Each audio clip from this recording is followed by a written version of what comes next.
Good morning everyone, I am Harvey Labis Abiagador, and in this video, I will explain to you the solution for the exercise number 2 in the workbook.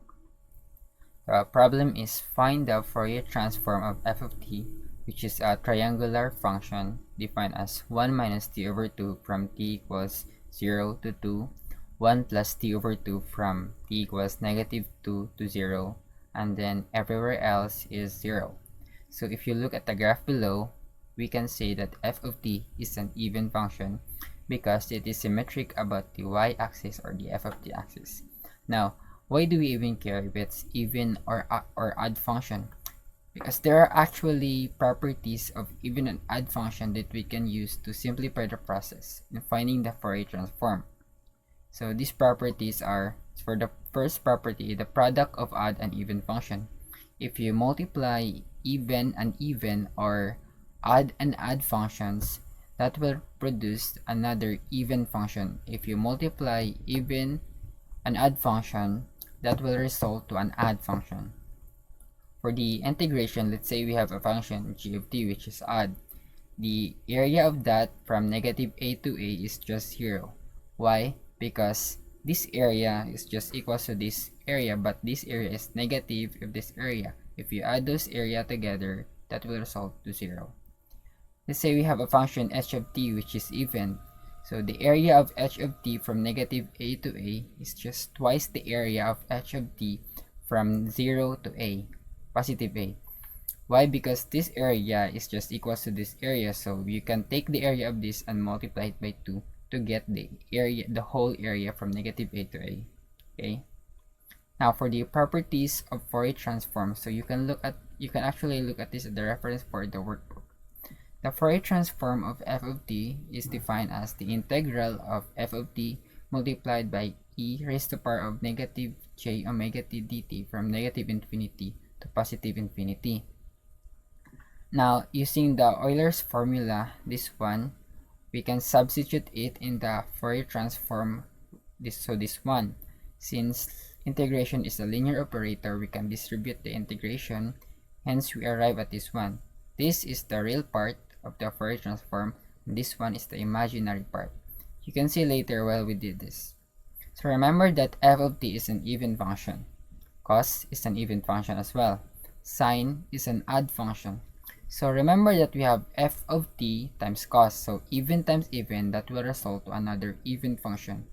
This one is f of t times sine, that is even times odd, that will result to an odd function. Now this one becomes 0. It's because it's an odd function, right? So we are now left with this expression, the real part of the Fourier transform. Therefore, the Fourier transform of f of t is just twice the area of f of t cos omega t dt from 0 to positive infinity. Okay? So we can work in this expression out to solve for the Fourier transform. Using the derived formula, we arrive at this. 2 times the integral of f of t cos omega t dt evaluated from 0 to 2. We chose 2 as the upper limit. It's because beyond 2, the value is 0, so it doesn't add up to the area. And then we chose this f of t because this f of t is defined for 0 to 2 domain. So if we distribute cos omega t and the integration, we get 2 times the integral of cos omega t dt from 0 to 2 minus 2 times 1/2, so I take out the constant, the integral of t cos omega t dt evaluated from 0 to 2 as well. So we can solve this integration using IBP, or integration by parts. So if we let u equals t, du equals dt, dv equals cos omega t, so we get v is equals to 1 over omega sine omega t. Therefore, in order to solve this one, we use this uv minus integral of v du. So that is t over omega sine omega t minus this integration. And this integration is just equals to this one. Why? Because the integral of sine omega t is just negative 1 over omega cos omega t. But we already have negative here, so this becomes positive. And we already have 1 over omega here, so this becomes 1 over omega squared cos omega t. All of this evaluated from 0 to 2. So using this result, we arrive at this part. So that is, the integral of this is 2 over omega sine omega t evaluated from 0 to 2 minus t over omega sine omega t plus 1 over omega squared cos omega t evaluated from 0 to 2 as well. Let's let t equals to 2, that is sine 2 omega, minus if we let t equals 0, that is sine 0 is just 0, so 0. If for this part, if we let t equals 2, that is 2 sine 2 omega over omega plus cos 2 omega over omega squared, minus if we let t equals 0, that is sine 0 is just 0 plus cos 0 over omega squared.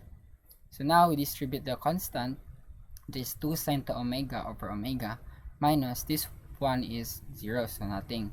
We distribute the negative sign, that is negative 2 sine 2 omega over omega, minus cos 2 omega over omega squared.